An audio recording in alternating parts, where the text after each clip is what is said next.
Have you ever watched a dog training video on YouTube, whether it be Cesar Millan or any other trainer for that matter? Decided to try those methods on your own dog only to find that they're just not working? Don't worry, you're not alone. It's actually one of the more common things that we hear as a dog trainer. So what I've decided to do is create a whole series where I'm going to start watching Cesar Millan's videos with you, and I'm going to pause them as we go along. Each time I see something that I think needs to be pointed out, and we can discuss it in more detail. So let's hit play on this video and we'll go from there. Cesar will answer the desperate plea of a troubled pack with an invitation to his dog psychology center. We're almost close, guys. We're almost there. We're almost there. Are you nervous, babe?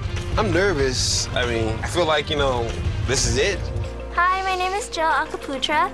I'm John Spears, no relation to Brittany. We're the owner of a pack of dogs, Goliath, Shadow, and Pepsi. Goliath was my first dog. I had him since he was a puppy. Yeah. And then about 5 years ago, my mom unfortunately passed away, and I inherited two more. And a couple weeks after that, I was diagnosed with a brain tumor. I've had 3 surgeries and a course of radiation therapy. 2 years in, it took all of my vision in my left eye. I still have 30% of that tumor around that base of my brain. Having a mass there pushing up against can send me into seizures, so I have to deal with seizures for the rest of my life. With my sickness and ailments, it's just been hard integrating dogs to that pack life and doing it right. I wonder how Goliath is going to react. And, well, I guess I assume I know how Pepsi's going to be. He'll probably just bark. All right. Right here, I'm already just going to start pointing the stuff out. What I'm seeing are 3 already hyped up dogs. They're already excited. They're going for a car ride. They're amped. The owners are nervous and excited. This isn't a good start right off the bat. They're going to an unfamiliar place with excited dogs. Owners are confused. This is already kind of a recipe for disaster. Cesar somehow gets Pepsi not to bark at him. Yeah, that's gold. They all have their own personality and their own quirkiness. Pepsi is going to bark at you, and he's not going to stop. Pepper, down. And then the other dogs are joining. Sit. Shadow goes nuts. Absolutely nuts. Shadow, you really have to, I heard you. It's gotten worse. It's gotten louder, and it's gotten bigger. All the dogs seem to start fighting. But I would say Goliath would be the problem child. He is strong. I'm just going to back this up here. I just want you guys to see something here. I'm all about tools. I don't want you to think I'm coming down on tools, but that's not what this is about. But I do want to make sure that you guys can see this here. Let's see. Say Goliath would be the problem child. Okay, right there. Perfect. I want you to see how the pinch collar is so low down on the neck here. Okay. Pinch collars, choke collars, slip leashes, they all need to be positioned. I don't know if you're going to be able to see my mouse. Hopefully you can, but they need to be positioned right here, kind of right along the jawline, all the way behind the ears. And as soon as they start to migrate down, which they naturally do as you're walking, the dog's moving, the collars start to migrate down. What happens is every time it slides down, you lose more and more control. And that's why it's so important that you have a properly fitted a pinch collar or whatever collar you're using, especially for training. But anyways, we'll get back to it. I just wanted to point that out. He's strong. Although I depend on to be the most stable dog of the bunch, when he's not stable, it's bad. His aggression of when people are knocking at the door, that state scares me. Yeah, it scares me too. We want to move in together in the same roof with my young son. Even after 5 years, we don't feel comfortable moving in together with the dog's misbehavior. And Goliath being a pit bull, he has to be above and beyond because I am someone that's dealing with an illness. I could fall, I could drop. Last time his body locked up, then he started shaking. When the ambulance came, Goliath was barking really loud, and actually the paramedics was scared to come in the house. Big dogs. Yeah. Having certain breeds can. This is so huge, guys. This is like, it's devastating because for first responders, their job is to get in and help you. But if they've got a pit bull or a Rottweiler or any dog for that matter, any animal that's attacking, their first priority has to be their safety. Because if they're not safe, they can't help you. And we see this a lot, especially with dogs like pit bulls and Rottweilers, German Shepherds. Because they don't get to see first responders very much, they don't really know how to react to them. And yeah, this is super serious for this guy. He's already got some major health issues, and yeah, I can see this being a big issue. Yeah. Even when you need help can prevent you from getting that. That is my biggest fear. Oh, We are here. It's about to happen, Goliath. Center. Woo, woo. I smell poop. There's something that wasn't needed to be pointed out.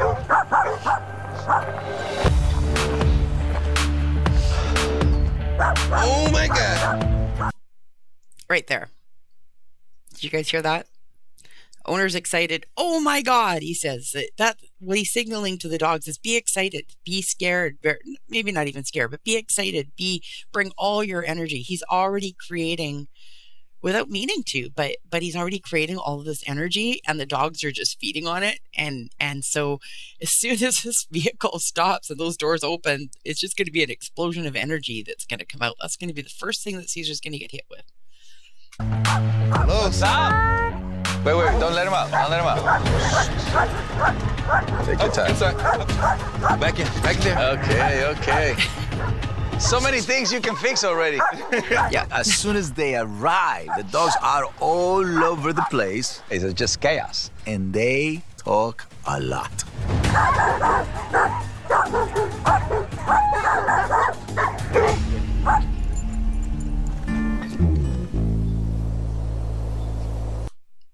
Notice how as soon as Cesar took, I think that's Pepper, I think it is, or Pepsi or something, the little one there. As soon as Cesar took Pepsi, notice how everybody got quiet. So right away, he was able to say, this is the ringleader right now. It may not be the whole case. I don't know. I haven't seen this video in forever, but he was able to just kind of say, okay, this is the ringleader right now. I'm going to squash the energy by getting control of the ringleader, and the other ones will just naturally fall into place. And that's exactly what happens here. That is. I knew it. She's just nervous, you know what I mean? When Cesar took Pepsi and Pepsi stopped barking, I was in shock because he didn't react how he would react with me when I'm walking him and seeing another person. This is really happening. This is the guy who was telling them, get ready. I don't trust no one here. So the one who started the barking is Pepsi. So if your family is excited, then your job is to be calm. And that's what the part that I'm going to help you. I feel immense pressure just because I'm excited to be with Cesar Millan and he's dropping knowledge. Coming to the Barnyard Academy. Yay! I just want to touch base on this. So I don't think he emphasizes quite enough, in my opinion, just how important energy is. So remember how I said earlier that as soon as they were driving in and they're getting excited and he's going woohoo and he's getting all that energy and all that excitement, the dogs are feeding off of that. The best thing you can do in a situation, especially if you're nervous or you're going into a new situation that you're not sure of, be quiet. The quieter you get around your dogs, instinctively they will start to follow suit. So they're going to start to become quiet. And yeah, you're going to hear me say that a lot, but it is so important. Quiet is everything. You don't even need to talk when you're training dogs. You could not say a word and you'd actually be more effective. As soon as you start talking, that's when the dogs, it just naturally increases the energy. Cesar begins his pack assessment in the Barnyard Academy, an area designed to safely allow interaction between different species. The dog's responses to his herd animals will quickly reveal any aggressive or nervous energy. All right, so we're going to do an evaluation. Don't be too excited. Huh? Shadow's a little excited. That's good. We're going to control all of that. All right? We're going to let this one go. The reason I let Shadow go is because he is the most excited. Starting with the most energetic dog in the pack helps me see how the others are going to react. This will tell me everything I need to know about this pack. Back. Pep. There's a lot of pent-up energy. It's a lot of pent-up energy.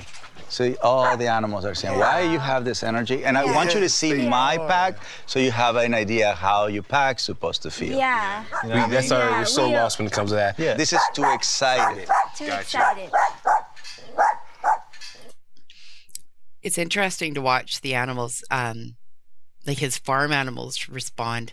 We see this a lot when we're working, like just walking down the street with like a client and their dogs or whatever, seeing how other animals, other specifically dogs, react to you and your animal is such a great telltale sign, because dogs respond to energy. If a dog is excited or lunging, dragging the owner, other dogs naturally feel that right off the bat, and so they tend to be standoffish. And that's why a lot of times you'll see other dogs will attack another dog what seems to be very randomly.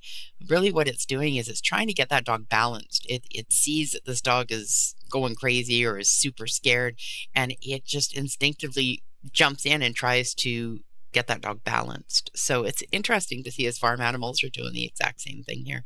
You'll see it. Watch their ears. Watch how curious they are. They know this dog is not balanced, and they're on high alert. This is the only one that the silence is not ideal. He can go into a fixated state, and so there's no limits. When they're in the fixated mode, they don't bark. They just focus. So you have to understand the difference between silence and fixation. When they're fixated, you can see their concentration in their eyes, and the ears are going to be perked. He's using all his senses to scout his next attack. This is a very, very dangerous position to be in, because a dog in that mental state can attack in a blink of an eye. But it makes me worry of what I guess his intentions are. That scares us. Yeah. He might be quiet, but no, he's quiet, paying attention. Yeah. So he can be quiet, relaxed, and that's what we're gonna create. Human race have created this myth. The pit bulls were born to be aggressive, to be fixated, to be mean, to be bad. I think we should set the record straight, because pit bulls are not born to be violent. It's not the breed, it's the human behind the dog. We all know the pit bulls are powerful, right? So it's power. It's not just aggression. If you want it to become excited, they're gonna give you that powerful, excited energy. If you want it to pull something, they're gonna give you all that power. But if you want it to be sweet, they're also gonna give you that much sweetness. Therefore, it's our responsibility to make sure they don't get stuck in this fixated, aggressive state. We gotta get them with their rules, boundaries, and limitations. Yes. First, you have to remove this pent-up energy. Even here, if you notice, Pepsi was being quiet, was behaved, everything seemed fine. Cesar started talking, then the owner went, "Oh, wow," or something like that. As soon as she said that, you noticed Pepsi right away started barking, right? So right away he was responding to that shift in energy. She went from being curious, listening, to shifting more to an excited, "Oh, wow" state. And Pepsi responded right away with woof, woof, woof, woof, woof, because all of a sudden that energy, something so slight, shifted. You have already. So you gotta do detox. Yeah. So, get the bike. Goliath's severe fixation could lead to misdirected aggression. So for the safety of the other animals, Cesar removes him from the pack. Tranquilito, eh? Working with my dad over the years, I've learned that with any fixated dog, you must know that you can get bit at any time. Doesn't matter on the breed. It could be a Chihuahua. I mean, even a pug can bite. And that's how humans lose trust in their dog. Slowly you're moving him. Yeah, let's see how he gets. To refocus Goliath's mentality, Caesar's son... Sorry. I just want to point out, this is actually a good spot to stop. Look at the dog's reactions here, okay? Look at his eyes, look at his face, look at his shoulders. What I'm seeing is a dog that he's not curious. He's not excited to be in the moment. He has one thing on his mind right now, and that is to get at the farm animals. That's it. And everything else around him is simply an inconvenience at that moment. It's like, oh, just stop. I just want to get at the llamas or the chickens or whatever animals he's deemed to be worthy of hunting. So it's really important to notice that, because body language, just like with humans, is so important. And this is why Cesar is doing this right now, is he's saying, this dog is not teachable, right? When a dog's in predator mode like this, they're not teachable. So he's saying, let's get him on the bike. Let's focus his attention on something more forward and more positive. Get him into a more curious kind of energy where he'll actually be able to pay attention and learn. And Andre will take the dog for a bike ride. Burning off unwanted energy will help him disengage from the fixated mindset. What I'm asking my son to do right now is to introduce the motion. Because the way he moves when people approach, that can trigger him to move towards people. Because as soon as they see movement, they grab on. When I give this dog, I have to make sure that my son is safe. Seeing Andre walk off with Goliath, it does worry me because he might just snap. He's in a dangerous state, very dangerous.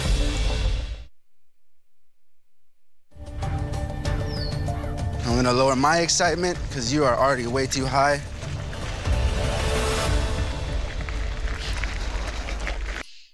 Did you guys see that shift? He went from what, like looking over for all the farm animals.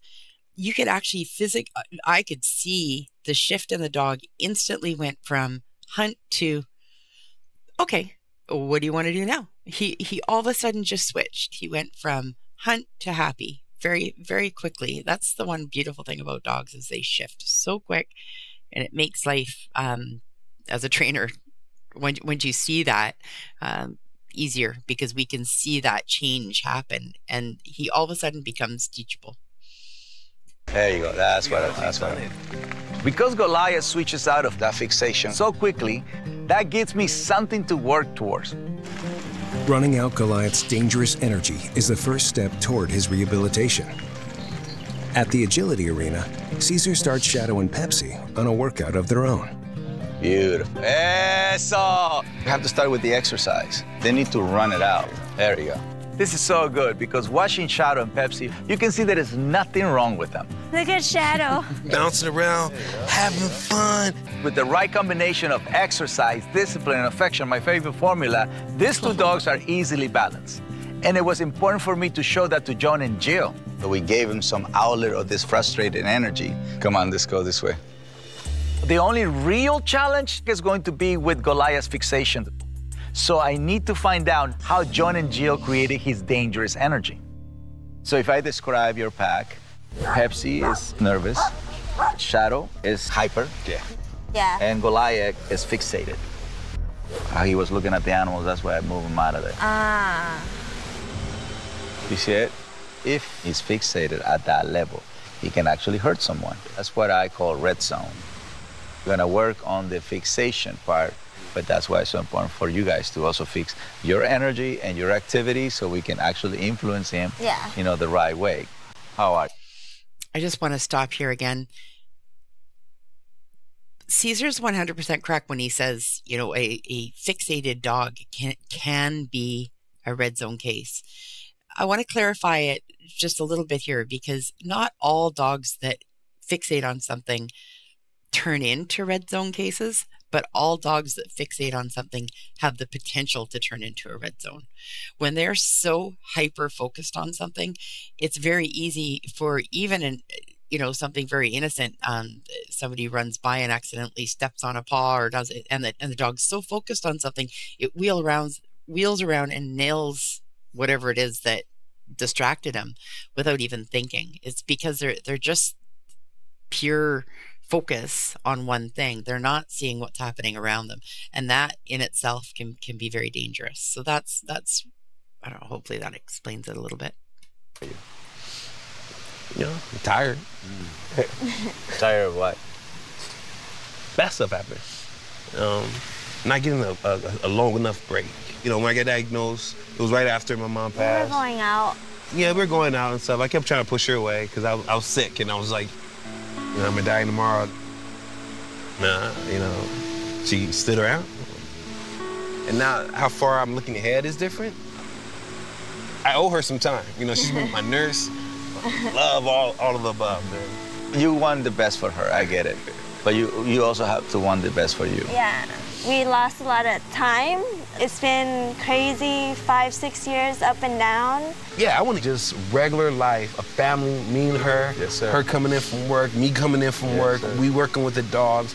I want her son, Ivan, to be a part of it on a level that he hasn't seen yet. What is your son's name? Ivan? Ivan.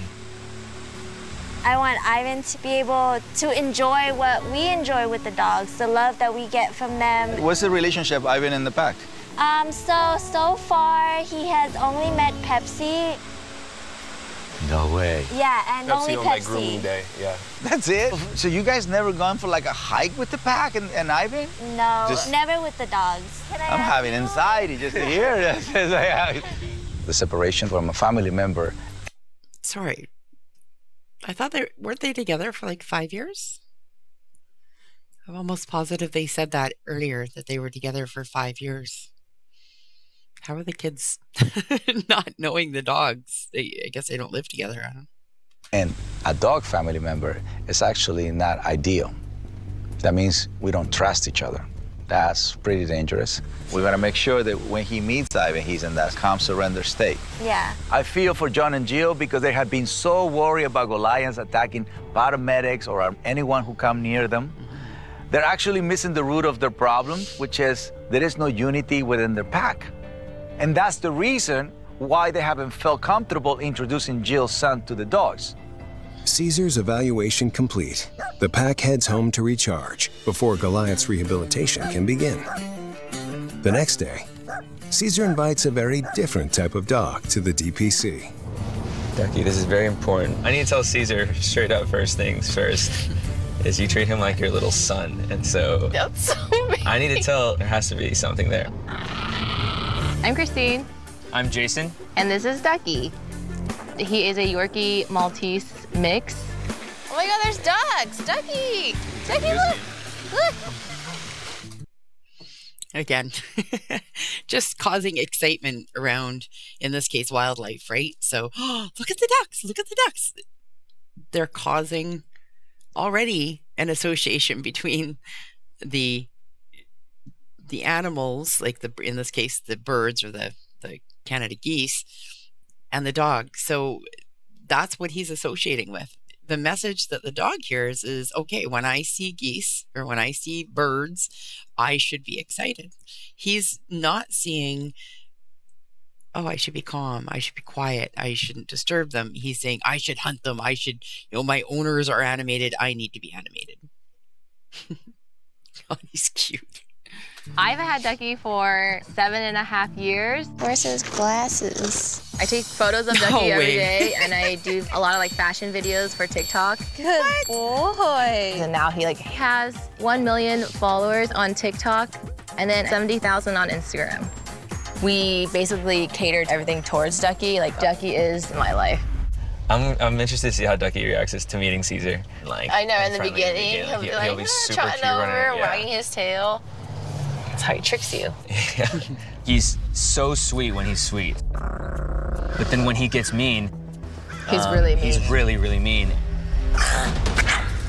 He's extremely aggressive. Everyone thinks he's the most well-behaved dog. She constantly gets comments from his fans, like, how do you train your dog to be like so good? And, and we're always just like, Ducky on Instagram, Ducky in real life, Ducky on TikTok, Ducky every day. I'm scared. you don't know when it's coming. Okay, let's get past the fact that this dog is so incredibly cute. I do think it's funny, they show the picture, and I mean, I grew up, I'm sure everyone did, hearing that phrase, a picture's worth 1,000 words. Well, this is a great example of how a picture can make things look a lot better or a lot different than they actually are, right? This dog is just a little menace. And And can you blame him? Like, from what I've seen, just looking, like, he's literally carried around. I don't think I've seen the dog on the ground yet. And look at how she holds him. So she's holding him nice and close to the chest like this. What this does, when you hold a dog like this up to your chest, you're basically telling the dog that the world is unsafe and I need you to protect me. Oh my God. So I just see if I can back up here. Right here. Sorry, I'm not very good at this. Okay, just watch this, okay? Look, watch what she does when Ducky lunges at the husband. You don't know when it's coming. Oh my God. Right there. So he backs up. So he's now just empowered Ducky to do that again, right? Which, I mean, is instinct. Right? Someone's trying to rip your face off or bite your hand. You're going to jump back. I get that. But I just want you to see it from the dog's perspective, right? What the dog sees is he lunges, this human backs up, and his the one holding him, we'll say mom for simplicity, pulls him closer. So mom gives him the message the world isn't safe, I need protecting. Ducky lunges, you know, this human backs up. Look at all the power that this dog has got with just one, you know, all he's doing is sitting there. He's not doing anything. He hasn't earned anything, but he's being given all of this power.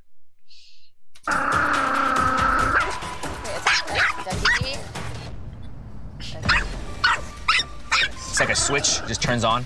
Like he'll bite like my face. Jeez. Ducky is definitely affecting our relationship with each other. Recently got married. Almost 2 months ago. 2 months ago, yeah. And now it happens more and more. It makes me very stressful of never knowing when this guy is gonna attack. Oh my God. Oh my God. Oh my. Okay. I gotta stop. I'm sorry. It's probably gonna get annoying, but notice how he moved in. I wish there was a way to back this up. I just want to back it up to the point where he what I want you to pay attention to is how when he goes into pet Ducky, he moves in very slowly because he knows he's going to get bit, right? So he moves in really slowly. What the dog sees is creeping. You're creeping up on me. So therefore I should be on guard. He also does a few other things. He reaches right in towards Ducky's head. This is huge, guys. Dogs do not, I would say 99% of dogs do not like their heads touched. They learn to tolerate it. Some, you know, actually don't mind it. Well, no, they do mind it. They do. I'm sorry. They just do. Even the most, I guarantee you watch your dog. If you go and you put your hand over their head, they'll almost always kind of duck like this. They just, even very subtly, they learn to live with it. They know us humans are weird and we insist on touching their heads, but they really don't like it. And Ducky's really saying it nice and loud here. 2 months ago. 2 months ago, yeah. And now it happens more and more. It makes me very stressful of never knowing when this guy is gonna attack. Oh my God.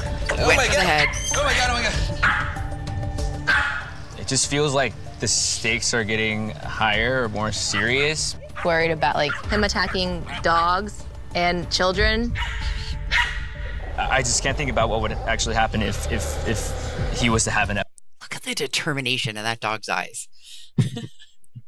Get past the cute, fluffy, adorable. That look in that dog's eyes right there. He just sees blood. He just sees red. That's all he sees right now. Like, we see a cute, fluffy little Yorkie. This dog is like, he's out for blood. Episode with our kids or our friends' kids or anything. We want to have kids, and we've literally talked about not doing that. I think Cesar is the only person that can help. How are you? Good. Welcome to the ranch. How's he doing? He's fine right now. Yeah? Yeah. He's in a good mood right now. He's in a good mood. So you leaving it up to him? Yeah. You think he's human? Right. She Treats said, him like her son. to the point that the dog controls their lives. Definitely. Yeah. All of this we're gonna stop. Don't worry about it. Come over here. No dog on this planet is a human. No. Can you love them the way you love a human? Absolutely. What I'm not in agreement ever is that you change the identity of someone. A zebra is a zebra, a camel is a camel, and a dog is a dog. So what do you think your biggest problem is? Whenever you're holding him, Yeah. he lashes out at anybody else who approaches. So he's already kind of tracking me, but like, Yeah, Okay, just again, I just want to point out, notice as soon as his left hand started to go up, first of all, he went very slowly, again, signaling Ducky that no, this guy's creeping up on me. And 2, he went right for the head. And Ducky has already said loud and clear, he doesn't like his head touched at the best of times, so he's setting this dog up without even realizing it. He's kind of setting it up for not a very good outcome. And again, look at how Mom's holding him. You know, cradled like a baby, because in her mind, Ducky's a baby. And I know we all love our dogs. We all think they're babies, but, you know, kind of cuddling, you know, that cradling the dog is giving the Ducky all the permission in the world to basically attack anything that comes close to her. did the whisker right there. Yeah. Like, Yeah. he'll just lash out, and it's like, Right. and then he's like not, like, Right. yeah. Right. And then he gets in this mode, and I guess we don't really know how to disengage. Can I be on your position? Of course, yeah. I know Cesar's probably going to go into a great explanation. I love Cesar. Honestly, the first thing I would do in that situation is plop the dog on the ground. Dethrone him, because right now he thinks he's like way up here. He needs to be knocked down a few notches, but that's just me. Yeah. So first step first, who told you how to hold a dog? No one? So you see how you have your hand? Move it on top. This one? Yeah. Because like this, she's giving control away. You're pretty much like a pillow. Has no power. I mean, so if the human doesn't have the authority figure power, and then they have to give this protection. So by you saying, you know what, that's not what I want. You know, I really, you can be in my lap, but you can't protect me. Like most dogs who misbehave, Ducky. By her putting her arm over Ducky, I know it might not feel very comfortable for us. This feels more natural, being able to kind of cradle the dog. But going like this and resting our arm over the dog, what we're saying in dog language is, I'm in control. We'll see this in future videos. We might even see it in this episode. When one dog is dominating another dog, very commonly what happens is the dominant dog will come up and put his chin on the other dog's shoulder. And that's his way of asserting the dominance. And that's what Cesar is suggesting to her, is by just simply shifting where that her right arm is, from going under Ducky and kind of cradling him, to taking her right arm and propping it up over Ducky's shoulder. Is she's saying, you can be on my lap, but you're not in control. He's used to getting away with acting out. To get through to him, I have to react by standing my ground. Your job is to come and just, hey, that's right. Let it go through it. I want you to notice a few things here. Okay, first, I want to say, first of all, it's really easy when it's a little 5-pound Yorkie. It's not so easy when it's a 50-pound pit bull, right? But for little dogs like this is a really good technique. A lot of times, as we saw earlier, little dogs learn when they bite, we instinctively back up. So what I want you to notice how Cesar closes his fist. He's not punching the dog. I know it looks like I'm punching the screen here, but he keeps his fist closed. This is so that Ducky, has a harder time latching onto his fingers. He's kind of protecting his fingers. He's giving a much larger area for the dog. So, I mean, he can punch, he can hit, but very unlikely he's actually going to be able to get any skin, or flesh for that matter. So that's why he's doing it that way. And you'll notice when it might be very subtly here, but when Ducky goes to bite, instead of pulling back, he actually pushes in. So every single time Ducky goes to lunge forward and Cesar pushes in, what that's telling Ducky is, I'm not scared of you, and you can't push me away. You can't control me. So he's gonna.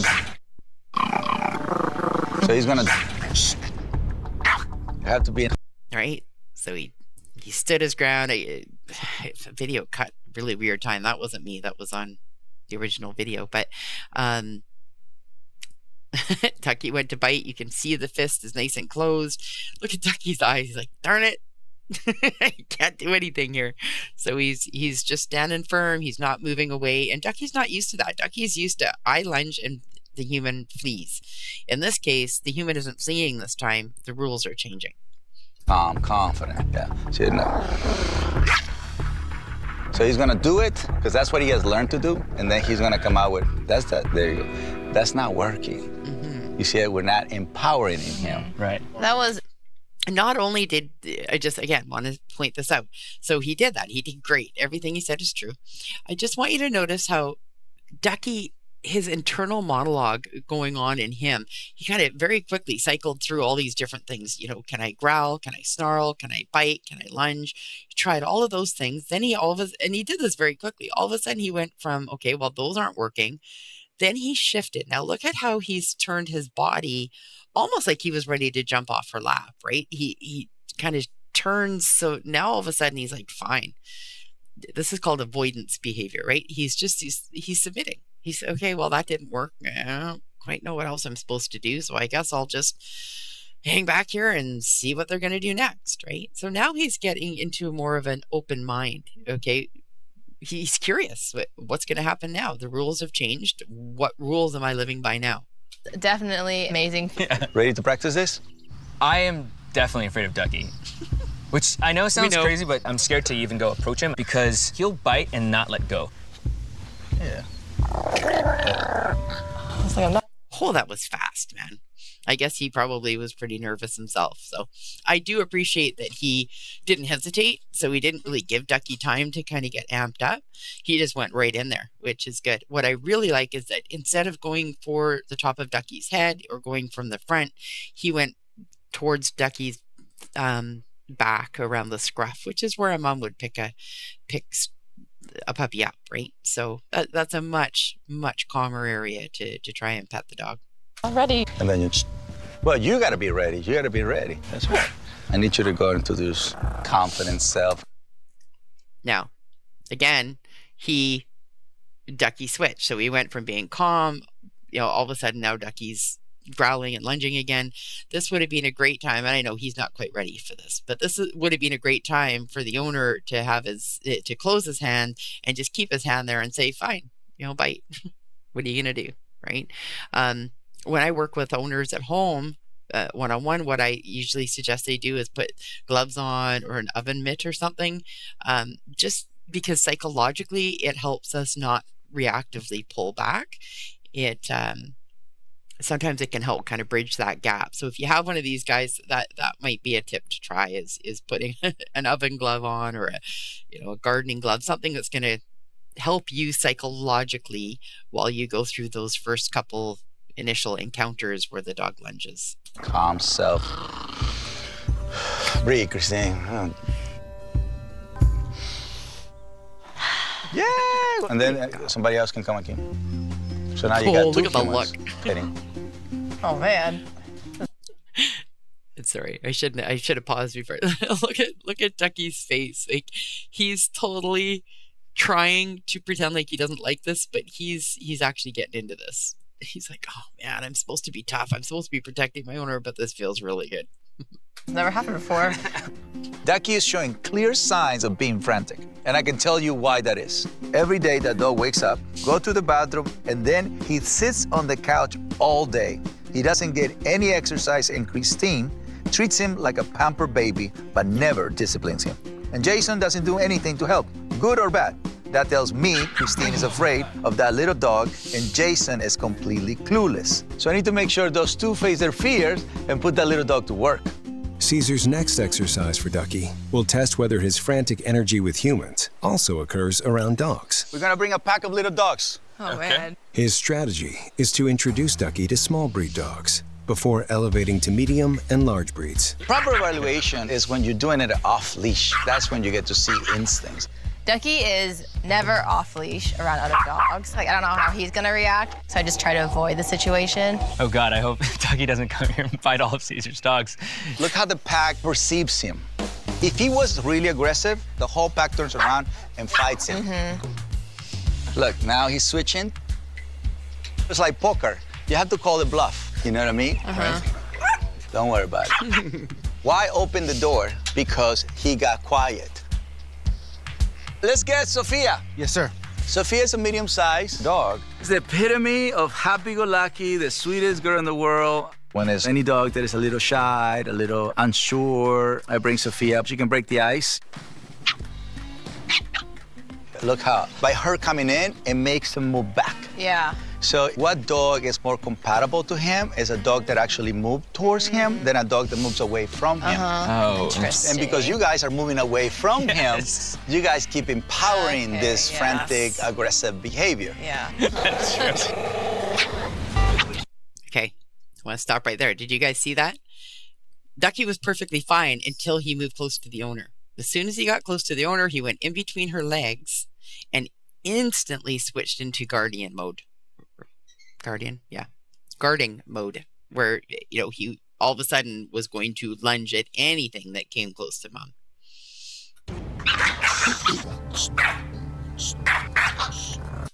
Do you guys see how quickly that other little dog came in, that other Yorkie came in? He wasn't trying to attack Ducky. He was simply saying, "You're unbalanced. I'm going to fix you. You can't be unbalanced in this pack. I need you to calm yourself down." And so he just came in and tried to help Cesar out there. Pretty cool. Bite you, little gremlin. There you go. You always make sure that they finish calm. The calmness on the side. This is huge because I want to stop here and talk about this. Okay, what he did is a modified alpha role, right? And I know there's a lot of different opinions on this. I know there's some trainers out there that feel like the alpha dominant role has been debunked. I personally don't feel that way. What he's doing is a modified role. So what he did is he rolled the dog over on the side, and then when the dog submitted, he let the dog up. What he doesn't explain, and I wish he did, but I know he's got limited time. How do you know when you flip your dog over like that? How do you know when they've submitted? When's a good time to let off on the pressure? So here, I want to get into this whole dialogue, and we don't have time, but basically what you're looking for are signs that your dog submitted. Their shoulder's going to drop, their ears are going to soften, their face is going to soften. They're not going to try to fight you to get back up again. They're just going to submit to it. As soon as they do that, as soon as you feel their body, a lot of times they'll let out a nice big sigh. That's a really good sign. As soon as you start to feel them giving in and saying, "Okay, I'm not going to fight you anymore," that's when you let go. And Cesar did exactly that. So as soon as Ducky relaxed, he just stepped back and said, "Okay, now you can go." The lesson there is, if you're calm, you get to go. If you're going to fight me, you're going to have to stay here. The position lets them know in their world that what they did is unwanted. That's to achieve calm waiting surrender. till he got calm. He's tense and he's doing But if you stay there, that energy relaxes him. Everything you're saying makes so much sense. You know, when I invited Sophia to meet Ducky, I knew that he was going to behave in a, frantic way. And frantic way means he can sound aggressive, but that's not real aggression. Problem is, if Ducky does it to the wrong size dog, Ducky can get hurt. That's why this is not a laughing matter.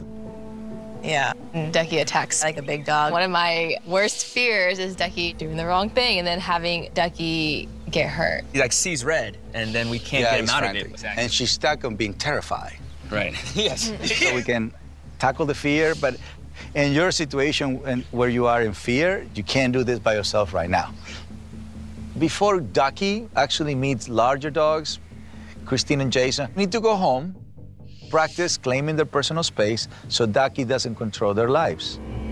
While Jason and Christine take Ducky home to regroup, the following morning, Cesar welcomes back John and Jill's pack. We got John and Jill back. Let's put this couple to work. I really feel for John and Jill. All his medical issues, the brain tumor, the seizures, they haven't been able to create a balance pack, but we already made some real progress on their first visit, and that makes me very happy. Pepsi, you're so calm and so happy. You're doing a great job.